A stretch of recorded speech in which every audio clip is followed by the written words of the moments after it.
strange historians. Strange historians. You awaken to the sound of sobbing through the wall, the paper thin partition between your bedroom and the master. Sweet does nothing to muffle the familiar rhythm of your sister's muffled tears. It's 3 a.m. in Manchester, 1847, end of November. Cold seeps through every crack in the townhouse walls. You pull the rough wool blanket closer, but the chill isn't just from the air. It's from knowing exactly what happened in that room tonight, okay? And realizing there's nothing you can do about it. Your sister, Margaret, married well, everyone said. Charles Whitmore owns 3 textile mills and a grand house on the respectable side of town. The wedding was the social event of the season, with imported French lace and enough flowers to stock a conservatory. Margaret looked radiant in her white silk gown, though you noticed how her hands trembled when she signed the marriage certificate.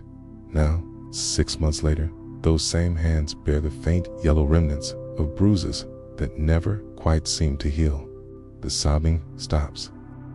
You hear Charles's heavy footsteps across the floorboards, the creak of the door, then silence. In the morning, Margaret will come down to breakfast in a high-necked dress with powder carefully applied to her throat. She poured tea with steady hands and asked about the weather. Charles will read his newspaper and complain about the servants. No one will mention the sounds from the night before, because in Victorian England, what happens between a husband and wife is sacred, private. It's entirely beyond the reach of law or intervention. This is marriage in the Victorian era, the romantic ideal of literature and period dramas. But the brutal reality that existed behind lace curtains and polite society. Tonight, we're pulling back those curtains to reveal what marriage truly meant for women in an age when love was a luxury and survival was the only certainty. Before diving into these forgotten stories of survival and suffering, if you enjoy learning about the hidden truths of history, consider hitting that like button and subscribing for more content like this. And please comment below to let me know where you're listening from. I find it incredible that we're exploring these ancient stories together from different parts of the world. It's connected across time and space by a shared curiosity about the past. Margaret's story isn't unusual. In 1847, when she married Charles Whitmore, the legal doctrine of coverture meant that she ceased to exist as a person in the eyes of the law. The moment she said "I do," her identity, her property, her very body became the legal possession of her husband. Sir William Blackstone, the great legal scholar, explained it plainly in his commentaries on the laws of England. The husband and wife are one person in law. That is, the very being or legal existence of the woman is suspended during the marriage, suspended as if she were a clock that had stopped ticking. A book closed mid-sentence, a song cut short. Margaret owned nothing, now not the inheritance from her father. Not the jewelry she'd worn since childhood, not even the clothes on her back. Charles could sell her possessions, spend her money, and make every decision about her life without consulting her. She earned money through work. It belonged to him. She wrote a novel, and it became successful. The profits were his. She couldn't sign a contract, couldn't sue or be sued, couldn't even write a will without his permission. The transformation was immediate and total. On her wedding day, Margaret Hartwell disappeared and became Mrs. Charles Whitmore, a legal nonentity, whose existence was defined entirely by her relationship to a man. She was no longer a person. She was a possession, valuable, but ultimately disposable. But the legal obliteration was only the beginning. Victorian marriage was built on a foundation of deliberate ignorance and calculated shame. Young women entered marriage knowing virtually nothing about what would be expected of them. Sex education was not just absent, it was actively forbidden. Mothers whispered vague warnings about wifely duties and submitting to your husband's needs, but specifics were considered too vulgar for decent conversation. Eleanor Glenn, writing in her memoir decades later, described her wedding night in 1892. I was as ignorant as a child of 5. My mother had told me nothing whatsoever about what marriage meant. I went to my wedding in a state of complete innocence, expecting perhaps to hold hands and receive gentle kisses. When my husband approached me that night, I was so terrified I thought I was dying. This ignorance wasn't accidental, was carefully cultivated. Victorian society believed that knowledge about sex would corrupt women's natural purity and make them morally suspect. Women weren't supposed to enjoy physical intimacy. They endured it as a duty. Dr. William Acton, a respected physician, wrote in 1862 that the majority of women are not very much troubled with sexual feelings of any kind. Any woman who showed signs of sexual desire was considered abnormal, possibly even nymphomaniac. The wedding night became a traumatic initiation for countless women. Mary Kingsley, the famous explorer, wrote privately to a friend, "Marriage is a legalized rape. There is no other word for what happens to women who enter it unprepared." The phrase, "close your eyes and think of England," became a common refrain. Women were expected to endure sex for the good of the empire, producing the next generation of citizens while finding no pleasure in the process. But even more devastating than the physical trauma was the psychological isolation. Women couldn't discuss their experiences, couldn't seek help, couldn't even admit that they were suffering. To complain about marital relations was to admit moral failure. A good wife submitted cheerfully to her husband's desires, no matter how painful or degrading. She smiled in public and suffered in private, trapped by shame and silence. The bedroom became a site of regular assault, but calling it assault was unthinkable. Marital rape wasn't legally recognized as a crime. It was considered a contradiction in terms. A husband owned his wife's body and could use it as he pleased. The marriage vows included honor and obey for the woman and love and cherish for the man. But these were aspirational rather than binding. The law provided no recourse for a woman whose husband was brutal, violent, or sexually abusive. Court records from the Old Bailey reveal the extent of this legal helplessness. In 1854, a woman named Sarah Henderson brought a case against her husband for cruel and unusual treatment. The evidence showed that he had beaten her regularly, forced himself on her nightly despite her obvious distress, and threatened to kill her if she left. The judge dismissed the case, ruling that a husband cannot be guilty of rape upon his wife. For by their mutual matrimonial consent and contract, the wife hath given up herself in this kind unto her husband. The economic trap was equally devastating. Women couldn't work most jobs, couldn't own property, couldn't control their own money. Even wealthy women lived at the mercy of their husband's generosity. Margaret Whitmore discovered this reality when she asked Charles for money to visit her sick mother. He refused, not because they couldn't afford it, but because he didn't want her to go. She had no money of her own, no way to pay for transportation, no legal right to leave the house against his wishes. For middle-class women, the situation was even more precarious.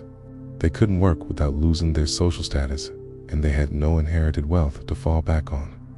Marriage became an economic necessity, a transaction where a woman traded her freedom for financial security. The pressure to marry was enormous. Unmarried women were pitied, mocked, and gradually excluded from society. They became spinsters, social failures who had somehow failed to secure a man. The marriage market was brutal and calculating. Parents evaluated potential suitors based on their financial prospects, not their character. A man's ability to provide was more important than his kindness, his intelligence, or his compatibility with his future wife. Women were assessed like livestock, their beauty, their dowry, their breeding potential, their ability to manage a household and enhance their husband's social standing. Courtship was a carefully choreographed performance with rigid rules about proper behavior. Young women couldn't be alone with men, couldn't speak freely about their thoughts and feelings, couldn't show any sign of physical attraction. They were supposed to be charming, but not too clever, beautiful, but not too sensual, accomplished, but not too ambitious.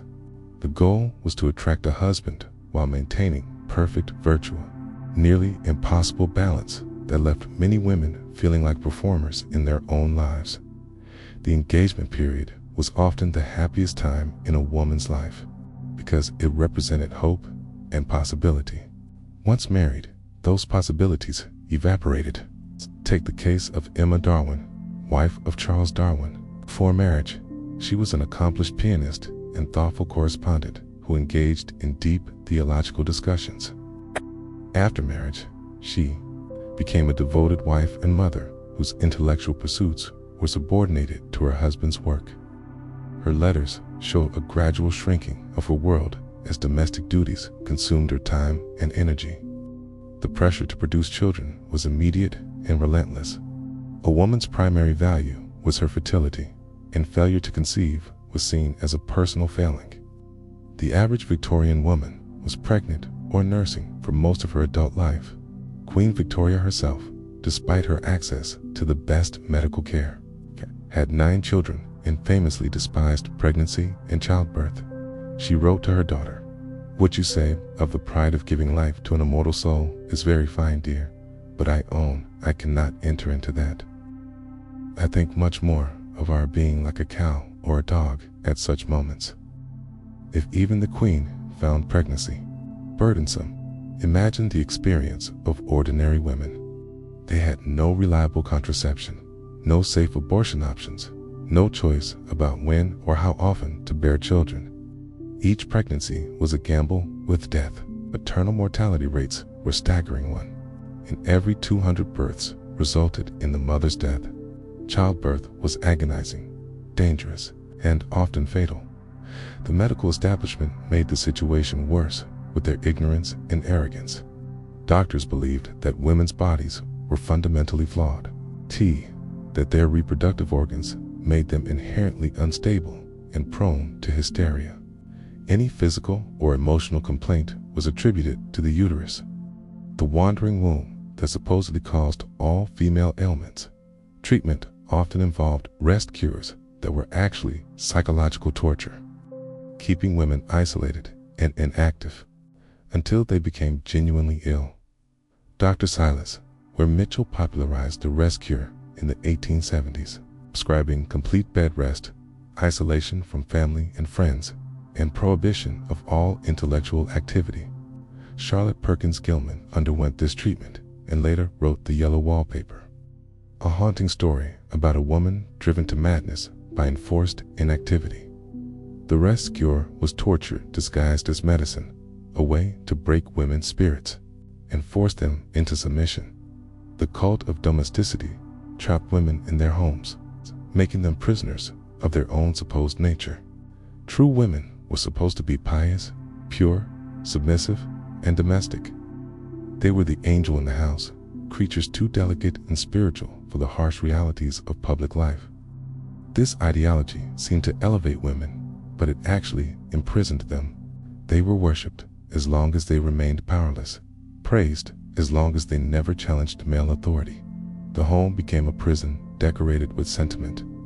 Women were supposed to find fulfillment in domestic duties, cooking, cleaning, sewing, childcare. But these tasks were endless, repetitive, and often mind-numbing.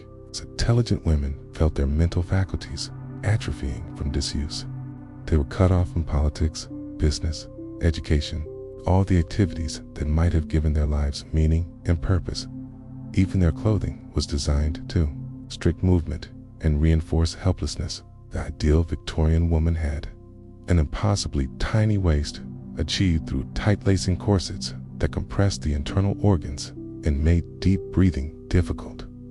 Women regularly fainted from lack of oxygen, which was seen as proof of their delicate femininity rather than evidence of dangerous fashion. The heavy skirts, multiple petticoats, and restrictive undergarments made simple tasks like walking upstairs exhausting. Fashion was another form of control, a way to ensure that women remained physically dependent on men.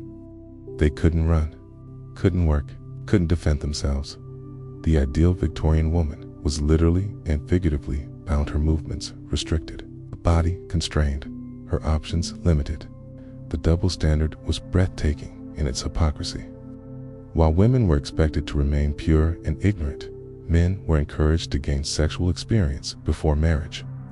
Prostitution flourished in Victorian cities, providing men with sexual outlets while maintaining the fiction that respectable women were naturally chaste. The same society that condemned women for any hint of impropriety tolerated and even encouraged male promiscuity. Divorce was nearly impossible and socially catastrophic. The Matrimonial Causes Act of 1857 allowed divorce in extreme circumstances, but the requirements were dramatically different for men and women. A man could divorce his wife for adultery alone, but a woman had to prove adultery plus cruelty, desertion, or some other offense. The process was expensive, public, and shameful. Even successful divorces left women as social outcasts, cut off from their children and their former lives. Most women who left their husbands simply disappeared into poverty and disgrace. They couldn't reclaim their property, couldn't gain custody of their children, couldn't return to their families without bringing shame on everyone. The threat of social ostracism kept most women trapped in even the most abusive marriages. The case of Caroline Norton illustrates the helplessness of even privileged women. In 1836, Norton left her abusive husband and began a public campaign for legal reform. Her husband responded by claiming custody of their 3 children and refusing to let her see them. He also kept all her earnings from her successful writing career. Norton had no legal recourse. Her husband owned her children, her money, and her work. She spent decades fighting for reform, but the laws didn't change until after her own situation had destroyed her health and happiness. Religion reinforced these patterns of submission and suffering. The church taught that women's subordination was divinely ordained, that Eve's sin had cursed all women to suffer under male authority. Pain in childbirth was God's punishment for female weakness. Domestic violence was a cross to bear, a test of faith. It's an opportunity for spiritual growth through suffering. The Bible was quoted selectively to support male dominance. Wives, submit yourselves unto your own husbands was repeated endlessly, while passages about mutual love and respect were ignored. Women were taught to find meaning in suffering, to believe that their pain served a higher purpose. This theological framework made resistance seem not just futile, but sinful. The psychological toll was devastating. Women internalized these messages, believing that their suffering was deserved, that their desires were selfish, that their intelligence was unwomanly. They developed what we would now recognize as symptoms of depression, anxiety, and post-traumatic stress disorder. But Victorian medicine didn't recognize these conditions as legitimate illnesses.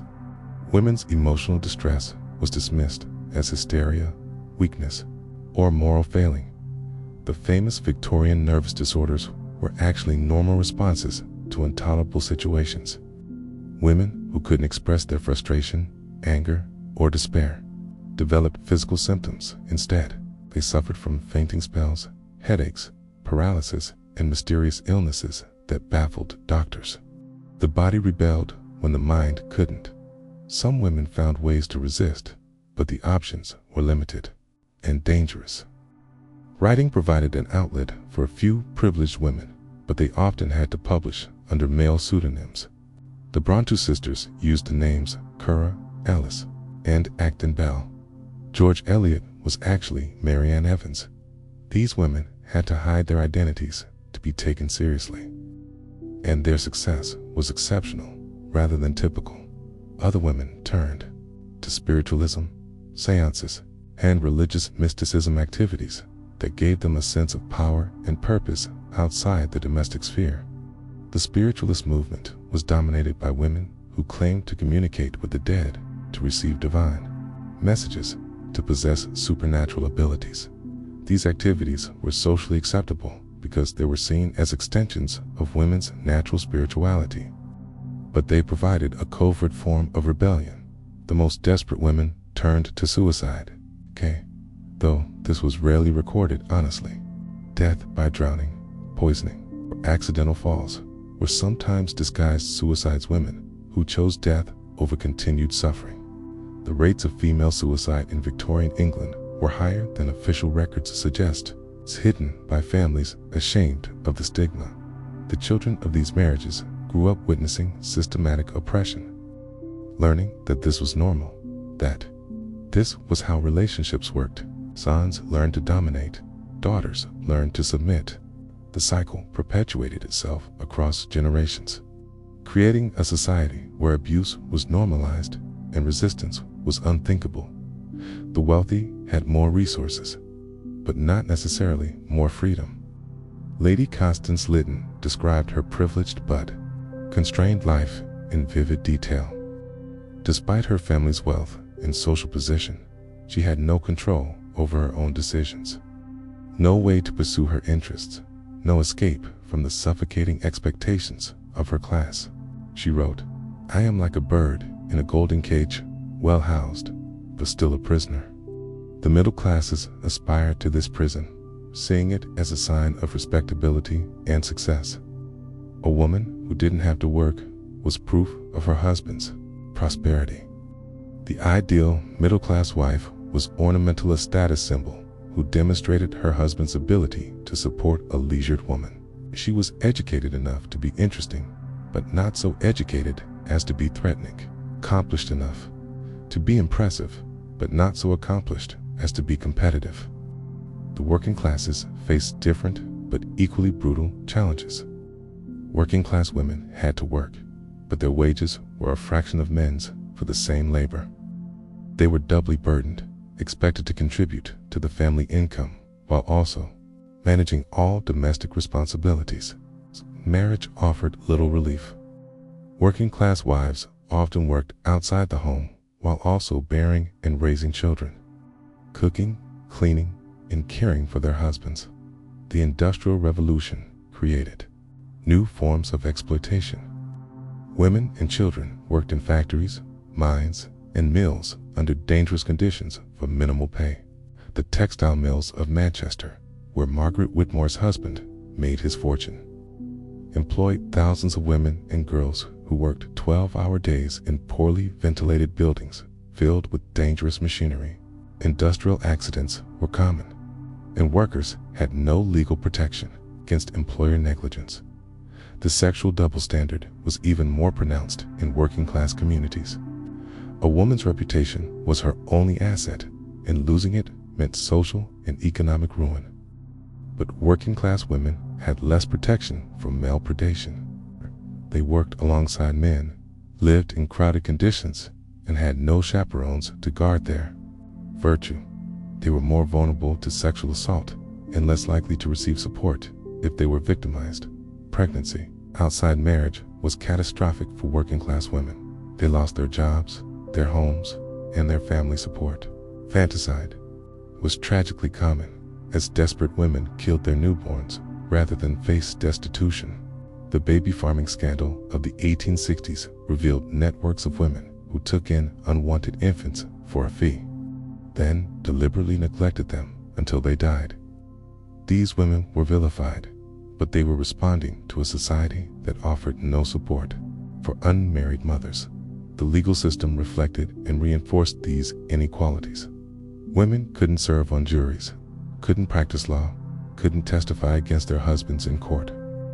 Their testimony was considered less reliable than men's, their character more easily questioned. Rape cases were notoriously difficult to prosecute because the victim's sexual history was considered relevant to her credibility. A woman who had any prior sexual experience was assumed to be lying about rape. The medical profession was equally biased. Doctors believed that women's bodies were inherently pathological, that menstruation made them temporarily insane, that their reproductive organs controlled their behavior. The field of gynecology developed through experimentation on enslaved women who were operated on without anesthesia because doctors believed black women felt less pain than white women. These racist and sexist assumptions influenced medical practice for decades. The development of obstetrics was particularly troubling. Male doctors gradually took over childbirth, displacing female midwives who had centuries of experience. But male doctors had no practical knowledge of pregnancy and childbirth.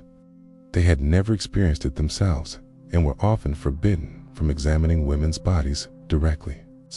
They relied on textbooks written by other men, creating a dangerous cycle of ignorance and incompetence. The use of forceps and other instruments increased dramatically under male management, often causing more harm than help. Doctors performed unnecessary surgeries, prescribed dangerous medications, and created complications that midwives had previously avoided. The medicalization of childbirth was presented as progress, but it actually increased maternal mortality rates in many areas. The psychological impact of this systematic oppression was profound and lasting. Women developed what we would now recognize as learned helplessness, the belief that resistance was futile, that their suffering was inevitable, that they had no power to change their circumstances. This psychological conditioning was so effective that many women genuinely believed they were naturally inferior, that their subordination was biologically determined. The few women who did rebel faced severe consequences. Frances Wright, a Scottish reformer who advocated for women's rights in the 1820s, was denounced as a dangerous radical and driven from public life. She was called the Great Red Harlot of Infidelity and faced threats of violence for her advocacy. Her experience showed other women the price of resistance. The suffrage movement didn't emerge until the 1860s, and even then it faced fierce opposition. The idea that women should have political rights was considered not just wrong, but dangerous, threat to the natural order of society. Anti-suffrage groups argued that voting would destroy women's femininity, break up families, and lead to social chaos. The opponents of women's suffrage weren't just defending male privilege, they were defending an entire worldview based on female subordination. The marriage market became increasingly calculating as the century progressed. The rise of industrial capitalism created new forms of wealth and social mobility, but also new anxieties about status and respectability. Marriage became a business transaction with detailed negotiations about dowries, settlements, and inheritance rights. Love was a luxury that few could afford. The season in London epitomized this commodification of marriage. Young women were presented at court, attended balls and parties, and were evaluated by potential suitors and their families. The process was dehumanizing. Women were judged like livestock, their value determined by their appearance, their family connections, and their financial prospects. The social ritual of courtship disguised what was essentially a slave market. The pressure on young women was enormous. They had one chance to make a good marriage, usually in their late teens or early 20s. If they failed to secure a husband during their first few seasons, they were considered damaged goods. The fear of ending up as an old maid drove many women to accept unsuitable matches, prioritizing security over compatibility. The decline of arranged marriages didn't necessarily improve women's situation. The ideology of romantic love created new forms of pressure and disappointment. Women were told they should marry for love, but they were also expected to find that love within the narrow confines of their social class and family expectations. The contradiction was impossible to resolve. The rise of the companionate marriage ideal in the later Victorian period promised greater equality between spouses, but the reality often fell short. Men were still the legal and economic heads of household. Women were still expected to subordinate their interests to their husbands' careers, and the fundamental power imbalance remained unchanged. The new ideology simply dressed up old inequalities in more attractive language. The development of psychology as a field reinforced gender stereotypes rather than challenging them. Early psychologists like Gustave Le Bon argued that women's brains were smaller and less developed than men's, that they were naturally suited for domestic life rather than intellectual pursuits. These scientific arguments gave new legitimacy to old prejudices. The education of girls reflected these beliefs. Even wealthy families provided their daughters with only superficial accomplishments, little French, some drawing, perhaps piano lessons. The goal was to make them attractive to potential husbands, not to develop their intellectual capabilities. Higher education for women was considered dangerous, likely to cause sterility, mental breakdown, or unwomanly behavior. The few women who did receive advanced education faced enormous obstacles. They were excluded from most universities, denied access to professional careers, and subjected to constant scrutiny and criticism. The first women doctors, lawyers, and scientists were treated as curiosities at best, dangerous aberrations at worst. Their success was seen as evidence of their unwomanly nature, rather than proof of their capabilities. The Victorian era's emphasis on respectability created new forms of social control. Women's behavior was constantly monitored and judged, not just by men, by other women who had internalized the same standards. The pressure to maintain appearances was exhausting and expensive. Women spent enormous amounts of time and money on clothing, grooming, and social rituals that served no purpose except to demonstrate their submission to social expectations.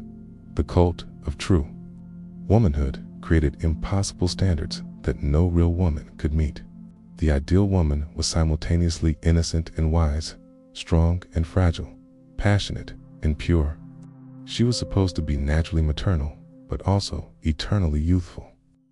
Intellectually stimulating, but not intellectually challenging. Morally superior, but politically powerless.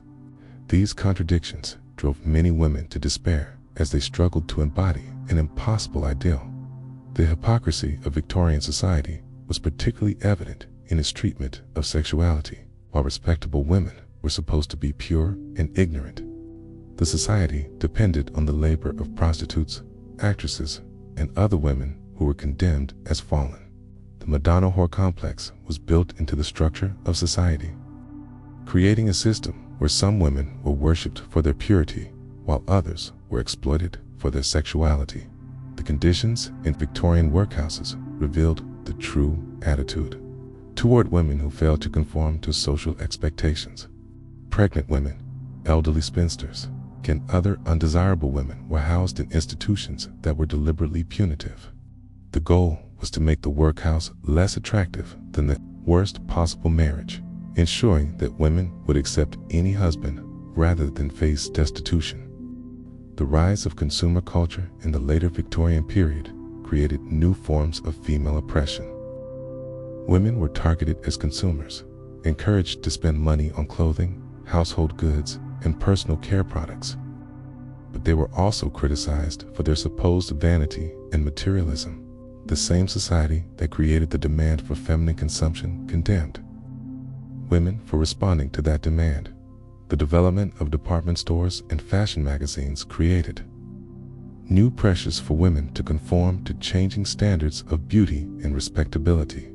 The ideal woman was constantly evolving, forcing women to spend enormous amounts of time and money trying to keep up with fashion. The beauty industry emerged as a powerful force, creating insecurities that it then promised to solve. The Victorian period saw the creation of the modern wedding industry with its emphasis on white dresses, elaborate ceremonies, and romantic ideals. But these rituals disguised the fundamental reality of marriage as a legal and economic transaction.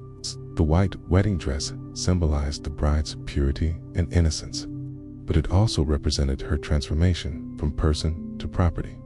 The honeymoon tradition developed as a way to ease the transition from courtship to marriage, giving couples privacy to consummate their relationship away from family scrutiny. But for many women, the honeymoon was a traumatic experience as they encountered the reality of sexual obligation for the first time. The romantic language surrounding marriage couldn't disguise the fact that many women were effectively sold into sexual slavery. The The development of life insurance reflected the economic reality of women's dependence. Husbands could take out policies on their wives' lives, creating a financial incentive for women to die young. The insurance industry calculated women's value based on their reproductive capacity and domestic labor, treating them as economic assets rather than human beings. The rise of photography documented Victorian women's lives in unprecedented detail, but it also revealed the extent of their constraints. Family portraits show women in rigid poses, their expressions carefully composed, their clothing elaborately restrictive. The photographs that survive show us women who were literally and figuratively bound by the expectations of their era. The development of the novel as a literary form gave women new ways to explore their experiences and express their frustrations. Writers like Charlotte Bronte, Elizabeth Gaskell, and George Eliot created female characters who struggled against social constraints, who demanded more from life than marriage and motherhood. But these fictional heroines were often punished for their rebellion, dying young or learning to accept their limitations. The sensation novels of the 1860s revealed the dark underbelly of Victorian marriage, featuring bigamy, adultery, and domestic violence. These stories were dismissed as sensationalist trash, but they reflected real anxieties about women's powerlessness and vulnerability. The popularity of these novels suggested that readers were hungry for stories that acknowledged the reality of women's lives.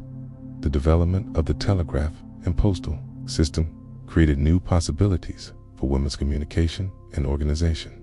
Women could correspond with each other across distances, sharing experiences and providing mutual support. The letter-writing networks that developed among Victorian Ks. Women were crucial to the eventual emergence of feminist consciousness. The rise of philanthropy gave some women a socially acceptable way to leave their homes and engage with public issues. Charitable work was seen as an extension of women's natural nurturing instincts, but it also provided opportunities for leadership and social engagement. The women's temperance movement in particular gave women a platform to critique male behavior and advocate for social reform. The development of birth control methods, though primitive and often dangerous, gave some women a degree of control over their reproductive lives. The knowledge was passed down through informal networks, as women shared it in whispered conversations and coded letters. The medical establishment opposed contraception, but women continued to seek ways to limit their families and preserve their health. The Civil War in America and the Crimean War in Europe created new opportunities for women to work as nurses, teachers, and organizers. These experiences gave women confidence and skills that they would later use in the fight for political rights. The wartime emergency made it acceptable for women to take on roles that would have been unthinkable in peacetime. The development of the department store as a social institution created new spaces where women could move freely and interact with each other. Shopping became a form of social activity, giving women a reason to leave their homes and engage with the broader world. The tea rooms and rest areas in department stores became informal meeting places where women could discuss their lives and share their concerns. The rise of the new woman in the 1880s represented a direct challenge to Victorian ideals of femininity. These women pursued higher education, professional careers, and political activism. They rejected the cult of domesticity and demanded equality with men. But they also faced enormous backlash as society struggled to accommodate women who refused to accept their traditional roles. The medical profession's response to the new woman revealed the extent of Victorian anxieties about changing gender roles. Doctors warned that education and career ambitions would damage women's reproductive health, that intellectual activity would cause their wombs to atrophy, that women who pursued careers would become sterile and masculine. These medical warnings were presented as scientific fact, but they were actually expressions of cultural anxiety about women's changing roles. The bicycle craze of the 1890s gave women unprecedented physical freedom and mobility. For the first time, women could travel independently, covering distances that would have been impossible on foot. The bicycle became a symbol of women's liberation, and it was fiercely opposed by conservatives who saw it as a threat to feminine propriety. The debate over women's cycling revealed the extent to which women's movements had been restricted and controlled. The development of the typewriter and other office technologies created new employment opportunities for women, but these jobs were carefully segregated and paid less than men's work. The office became a new site of gender inequality, as women were hired as subordinates and denied opportunities for advancement. The image of the female secretary reinforced stereotypes about women's natural role as helpers and supporters rather than leaders. The rise of the fashion industry created new forms of female employment, but also new forms of exploitation. Women worked in garment factories under dangerous conditions for minimal pay, creating the elaborate clothing that wealthy women wore. The fashion industry depended on the labor of working-class women who could never afford the products they made. The development of mass media created new ways to spread both feminist ideas and anti-feminist propaganda. Women's magazines reinforced traditional gender roles while also providing information about household management, childcare, and fashion. The tension between these messages reflected the broader cultural confusion about women's proper role in society. The legal reforms of the late Victorian period began to address some of the most egregious inequalities, but progress was slow and limited. The Married Women's Property Acts of 1870 and 1882 gave women some control over their own earnings and property, but they still faced significant legal disabilities. The reforms were often undermined by conservative judges and social pressure. The emergence of the women's suffrage movement represented the culmination of decades of frustration and organizing. The demand for political rights was both radical and logical. If women were responsible for their own behavior, they should have a voice in making the laws that govern them. But the opposition to women's suffrage was fierce and sometimes violent, revealing the extent to which political power was seen as exclusively male. The anti-suffrage movement was led largely by women who had internalized the ideology of separate spheres and feared that political rights would destroy women's special role in society. These women argued that voting would corrupt women's natural purity and drag them down to the level of men. The debate over women's suffrage became a debate about the nature of womanhood itself. The tactics of the suffrage movement evolved from polite petitioning to militant action as women became frustrated with the slow pace of reform. The suffragettes' use of violence and civil disobedience shocked Victorian society, which had never seen women behave in such unfeminine ways. The government's violent response to the suffragettes revealed the extent to which the state was willing to use force to maintain male dominance. The force-feeding of suffragette prisoners was a particularly brutal example of state violence against women. The government treated women's political activism as a form of mental illness, using medical procedures as punishment. Force feeding was both physically dangerous and psychologically traumatic, designed to break women's will and discourage others from joining the movement. The outbreak of World War I in 1914 transformed the debate over women's rights and roles. The war created new opportunities for women to work in factories, offices, and hospitals, demonstrating their capabilities and challenging traditional gender roles. The war also revealed the contradictions in a society that claimed to value women's domestic role while depending on their economic and social contributions. The war's end brought a partial victory for women's suffrage, but it also brought new challenges. The return of male soldiers created pressure for women to give up their wartime jobs and return to domestic life. The ideology of separate spheres was reasserted, though it could never fully contain women's expanded aspirations and capabilities. As the sun set on the Victorian era, the world Margaret Whitmore had known was beginning to crumble. The rigid certainties about women's nature and role were being challenged by new ideas, new technologies, and new social movements. But the legacy of Victorian marriage would persist for decades, shaping gender relations well into the 20th century. The women who had suffered in silence during the Victorian era had laid the groundwork for future generations of activists and reformers.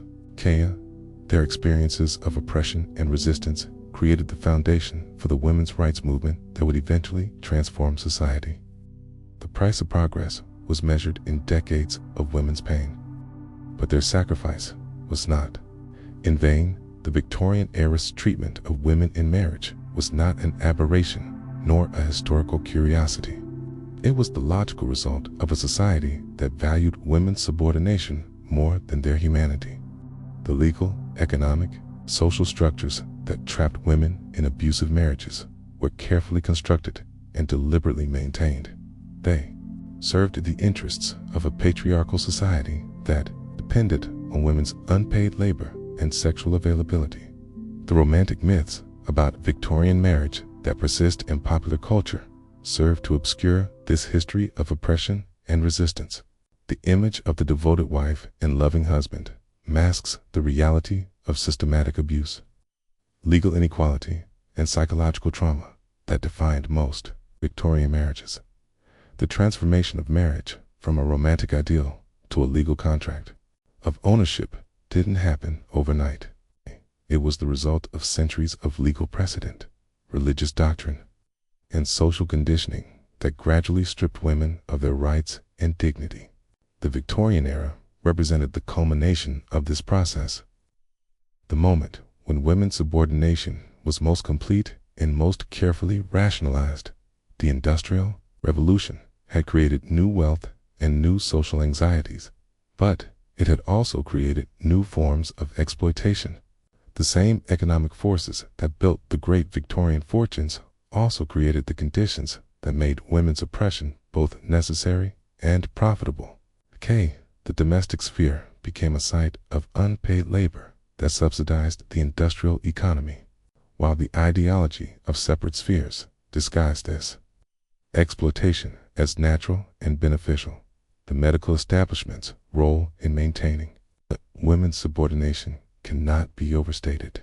By pathologizing women's bodies and minds, doctors created scientific justifications for legal and social inequalities.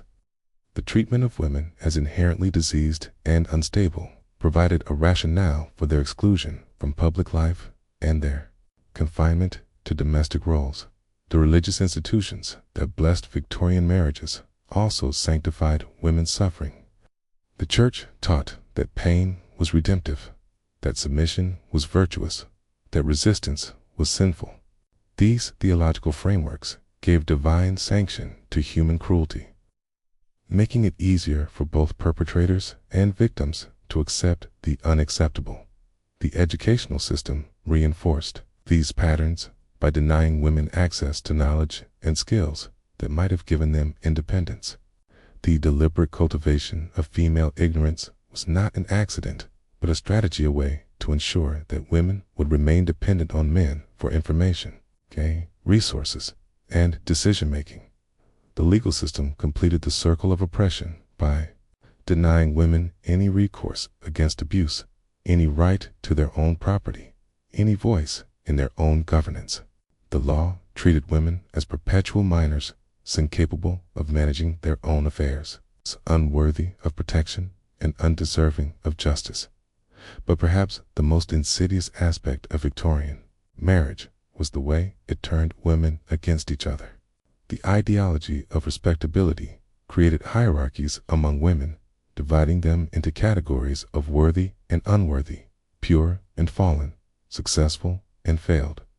Women policed each other's behavior, enforcing the very standards that oppressed them. The competition for husbands created artificial scarcity and desperate competition. Women were taught to see each other as rivals rather than allies, to guard their secrets rather than share their experiences, to suffer alone rather than organize collectively. This isolation was carefully maintained because solidarity would have been dangerous to the existing order. The cost of this system was enormous, not just for women, but for society as a whole. The waste of human potential was staggering. Brilliant minds trapped in domestic drudgery, creative talents stifled by social expectations, leadership abilities suppressed by legal constraints. The Victorian era could have been a time of unprecedented human flourishing, but instead it became a monument to systematic oppression. The women who lived through this era developed remarkable strategies for survival and resistance. They created underground networks of support, shared information through coded conversations, and found ways to express their frustrations through acceptable channels. The strength and resilience they displayed in the face of overwhelming oppression is a testament to the human spirit's refusal to be completely broken. The suffrage movement that emerged from this era was not just about voting rights. It was about human dignity, about the right to exist as a full person rather than as someone's property. The women who chained themselves to railings, who endured force feeding, faced imprisonment and social ostracism, were fighting for something much larger than political representation. They were fighting for the right to be human. The legacy of Victorian marriage persisted long after the era ended. The legal doctrines, social attitudes, and cultural assumptions that defined women's roles in the 19th century continued to shape gender relations throughout the 20th century and beyond. The fight for equality that began in the Victorian era continues today in different forms, but with the same fundamental goal: the recognition of women's full humanity. The economic arguments for women's subordination have evolved, not disappeared. The same logic that justified women's exclusion from property ownership now justifies wage gaps and occupational segregation. The same assumptions about women's natural roles that trapped Victorian wives in domestic servitude now create pressure for modern women to choose between career and family. The medical establishment's treatment of women has improved dramatically, but the tendency to pathologize female experience persists. The hysteria diagnosis has been replaced by other labels, but the underlying assumption that women's complaints are often psychological rather than physical continues to influence medical practice. The religious justifications for women's subordination have been challenged and largely abandoned in mainstream denominations, but they persist in conservative religious communities. The same biblical passages that we use to justify Victorian women's suffering are still quoted to support traditional gender roles and male authority. The educational barriers that limited Victorian women's opportunities have been largely dismantled, but subtle forms of discouragement and discrimination continue to shape women's choices and limit their achievements. The belief that women are naturally suited for some fields, but not others, continues to influence everything from college admissions to career advancement. The legal framework that made Victorian women the property of their husbands has been reformed, but the underlying power dynamics that made those laws possible have not been completely transformed. The same attitudes that made marital rape legally impossible continue to influence how sexual assault cases are handled by police, prosecutors, and judges. The most persistent legacy of Victorian marriage may be the way it normalized violence against women and created a culture of silence around abuse. The idea that what happens between a husband and wife is private, that domestic violence is a family matter rather than a crime, that women who stay in abusive relationships are somehow complicit in their own victimization. These attitudes have deep roots in Victorian ideology. The romantic mythology that surrounds Victorian marriage serves a contemporary political purpose, providing a nostalgic vision of traditional gender roles that never actually existed. The image of the happy Victorian family with its devoted wife and protective husband is used to argue for a return to values that were actually systems of oppression. The women who suffered in Victorian marriages were not passive victims, but active agents who found ways to resist, survive, and sometimes thrive despite overwhelming constraints. Their stories remind us that human dignity cannot be completely destroyed, that the desire for freedom and equality is stronger than the systems designed to suppress it. The medical records, legal documents, and personal letters that survive from the Victorian era provide a counter-narrative to the official story of happy domesticity. They revealed the daily reality of women's lives, the small acts of rebellion and resistance that kept hope alive, the networks of support that sustained women through their darkest moments. The transformation of marriage from an institution of oppression to one of partnership was not inevitable. It was the result of decades of struggle by women who refused to accept their subordination as natural or necessary. The legal reforms, social changes, and cultural shifts that improved women's status were achieved through the courage and persistence of women who faced enormous personal costs for their activism. The price of progress was measured in individual lives destroyed, in potential unfulfilled, in dreams deferred across generations. The women who died in childbirth, who suffered in silence, who never had the chance to develop their talents or pursue their interests. They were the casualties of a system that valued social stability over human dignity. But their sacrifice was not meaningless. Each woman who resisted, each woman who spoke out, each woman who refused to accept her subordination as natural contributed to the slow transformation of consciousness that eventually made change possible. The suffrage movement, the legal reforms, the social changes that followed were built on the foundation of countless individual acts of courage and resistance. The Victorian era's treatment of women in marriage was not unique in human history, but it was uniquely well documented and rationalized. The same patterns of oppression that characterized Victorian marriage can be found in other times and places, adapted to different cultural contexts, but following the same basic logic of male dominance and female subordination. The study of Victorian marriage reveals the mechanisms by which oppression is maintained and justified. It shows how legal, economic, religious, and social institutions can work together to create and maintain systems of inequality. It demonstrates the importance of ideology in making oppression seem natural and inevitable. But it also shows the power of human resistance, the way that even the most complete systems of oppression generate their own opposition. The women who lived through the Victorian era created the intellectual and organizational foundations for the movements that would eventually transform society. Their experiences of oppression became the source of their strength and their determination to create a better world. The Victorian era ended, but its lessons remain relevant. The same forces that created and maintained women's oppression in the 19th century continue to operate in different forms today. The same strategies that were used to justify women's subordination are still employed to defend other forms of inequality and injustice. The women who fought against Victorian marriage were not just fighting for themselves. They were fighting for future generations, for the principle that all human beings deserve dignity and equality. Their victory was incomplete, but it was real. The world they created was not perfect, but it was better than the one they inherited. Tonight, as we close this examination of Victorian marriage, we return to that townhouse in Manchester.